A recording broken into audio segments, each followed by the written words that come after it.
Assalamualaikum warahmatullahi wabarakatuh. Salam sejahtera. Saya Zack Zulkifli merupakan market analysis untuk E-Markets Broker di Malaysia. Dan seperti biasa, awal minggu ini kita akan buat analisis sedikit berkaitan dengan pair ataupun berkaitan dengan commodities yang mungkin ada potensi untuk kita trade pada minggu ini. Alright, dan minggu-minggu yang lalu kita lebih kepada major pair, dan minggu ini juga, permulaan minggu ini juga saya akan fokus juga kepada major pair kerana minggu ini ada satu news yang besar yang menjadi favorite news kepada ramai trader dekat luar sana, iaitu NFP. Alright. Permulaan minggu yang baru untuk bulan Jun pada minggu ini, dan hari Jumaat ini kita ada NFP, dan of course kita akan tengok kepada jarak ataupun potential untuk USD pada minggu ini. Jom kita tengok dulu berkaitan dengan, seperti biasa kita akan pergi kepada DXY dulu, disebabkan DXY ini adalah merupakan tempat untuk kita melihat kepada USD punya spiking rate lah. Alright. So dekat sini apa yang kita dapat lihat, 3 minggu close dengan bullish. Okay, bullish candle untuk weekly punya candle. Okay, 1, 2, 3. Dah 3 minggu close dengan bullish, dan kita menganggap untuk minggu ini mungkin akan ada sedikit retracement yang akan berlaku kepada US dollar. Apa-apa pun, antara yang kita tunggu adalah, pertama, berkaitan dengan keputusan negotiation untuk debt ceiling US yang akan berlaku pada 1 Jun. Dan yang kedua, kita ada forecast berkaitan dengan NFP. So dari situ mungkin kita akan buat sedikit analisis daripada hari ke hari. So kepada mereka yang berminat untuk tahu berkaitan dengan fundamental untuk US dollar, you guys boleh follow A-Market. InsyaAllah saya akan update dari masa ke semasa. Alright. So dekat sini apabila 3 minggu straight dengan bullish dan berada di antara 50 ke 61.8 punya zone selepas berlaku significant drop.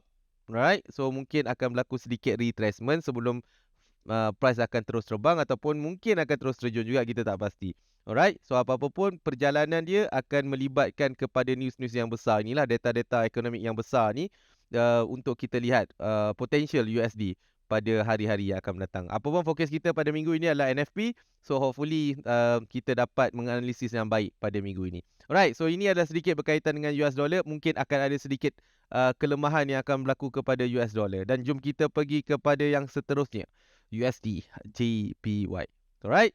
Untuk USD JPY, alhamdulillah. Okay, alhamdulillah kita punya prediction. Ini adalah daily ya, sebab tu saya pakai mapping yang lama.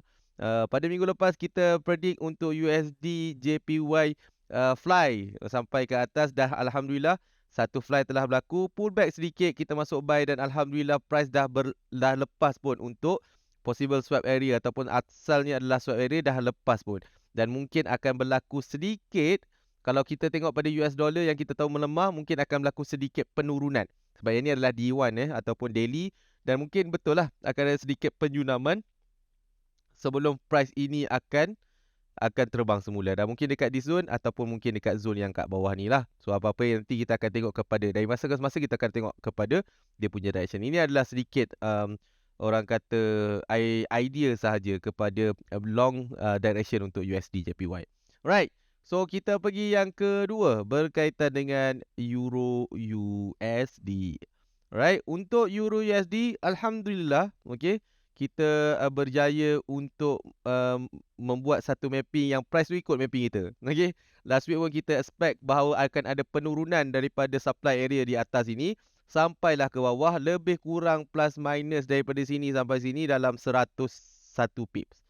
Okay, dan price dah mula buat pullback, dan mungkin akan ada sedikit buy dulu sebelum kalau dia nak terjun ke sampai ke demand zone dekat bawah ni. Seperti yang saya jangkakan, akan ada sedikit kenaikan kepada US dollar pada minggu ini.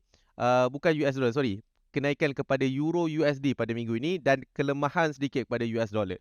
Saya akan lebih kepada major pada minggu ini, sebab volatility ataupun impact kepada kebanyakan pair adalah lebih kepada US dollar. Contoh kalau you guys tengok Euro USD, impact yang banyak adalah lebih kepada USD. USD JPY, impact yang banyak lebih kepada USD. Gold pun lebih kepada USD. That's why saya punya analisis lebih kepada memihak kepada sentimen USD berbanding dengan pairing beliau. Okay. So inilah dia sedikit untuk Euro USD, dan akhirnya kita sekali lagi, ada lagi dua.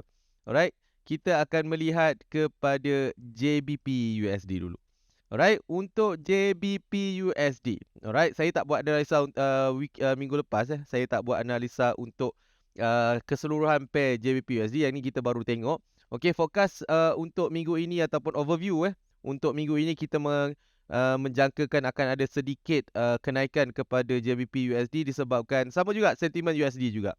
Okey, daripada DXY saya merasakan akan ada sedikit kelemahan yang akan berlaku. Apa-apa pun kita tengok daripada masa ke semasa, dan prediction saya untuk USD sebab DXY dah naik hampir 3 minggu. Dan mungkin pengakhiran minggu ini kita nak lihat sedikit penurunan sebab bila terlalu laju naik pun tak bagus juga sebenarnya, sebab dia akan drop dengan lebih banyak ataupun correction dia akan berlaku dengan lebih banyak. So biarlah dia drop awal dulu sikit sebelum dia nak buat penerbangan untuk US dollar. So apabila DXY akan drop pada minggu ini, kita expect akan ada sedikit bullish yang berlaku kepada JPY USD. So this area untuk sampai ke 1.238 adalah zone yang pertama. Kalau lepas kita akan cari TP yang kedua di 1.24, dan kalau lepas lagi kita akan pergi ke 1.24547, dan ini adalah time frame untuk M30, dia tidak begitu jauh. Alright. So last kali kita akan pergi kepada favorite pair, iaitu gold. Alright, so untuk gold yang ni memang saya tahulah ini antara favorite pair untuk semua orang.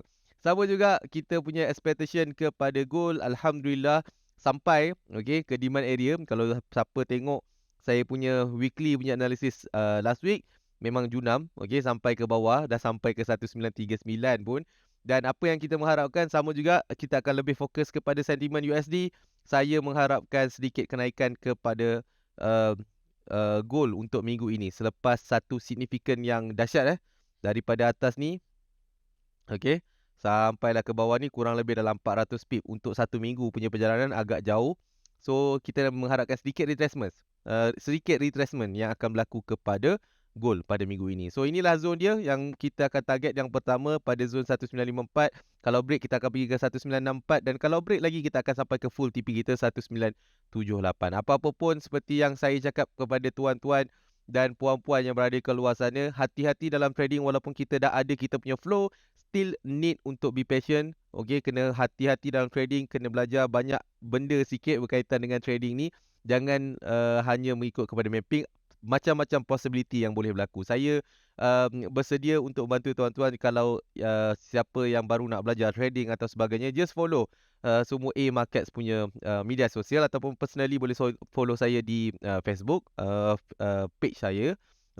So saya akan banyak berkongsi saya punya analisis ataupun saya punya video di media-media platform, terutamanya di A Market platform. Alright. So jangan lupa untuk follow kami, dan insya-Allah kita akan update video daripada masa ke semasa. Dan untuk setiap hari saya akan update berkaitan dengan analisis.